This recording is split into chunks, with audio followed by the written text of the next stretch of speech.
river roared louder than usual that morning. Snowmelt from the high mountains had turned the once peaceful current into a raging force, hurling logs and foam downstream like discarded memories.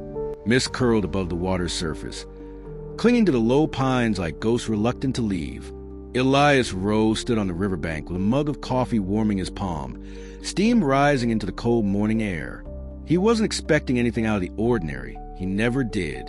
After losing his wife 3 years ago, Elias had withdrawn from the world, retreating into the dense wilderness of British Columbia, where the only sounds that reached him were birdsong, wind, and the language of the trees.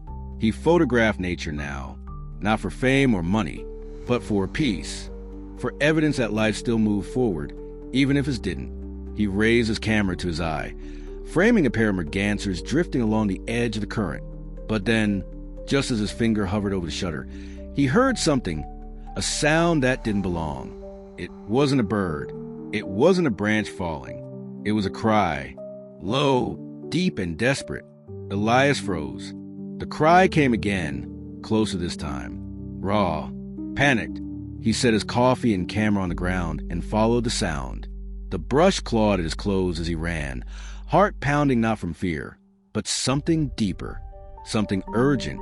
He reached a clearing near the river's bend, and that's when he saw it. A bear, not a full-grown grizzly, but not a cub either, caught mid-river, its soaked brown for dragging it down like an anchor. It was flailing, claws scraping against a tangle of floating branches. Its eyes were wide, nostrils flaring, mouth open as if calling for help from a world that never answered. Elias's breath caught. Every instinct screamed to back away, to stay safe. But something rooted him to the spot. It should have been afraid of him. He should have been afraid of it. But what he saw in the bear's eyes wasn't threat.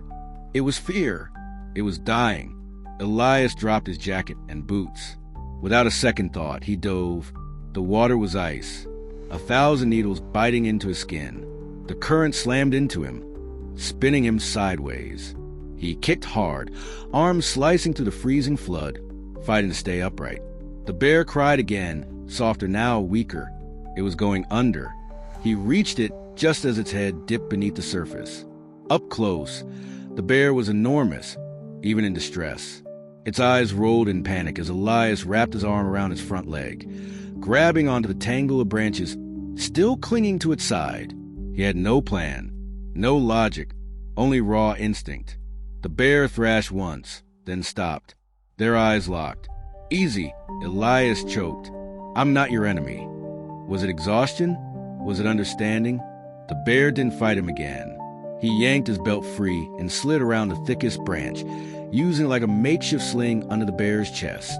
Then, using the last of his strength, he began to kick toward the shore, pulling the bear with him. The river didn't care.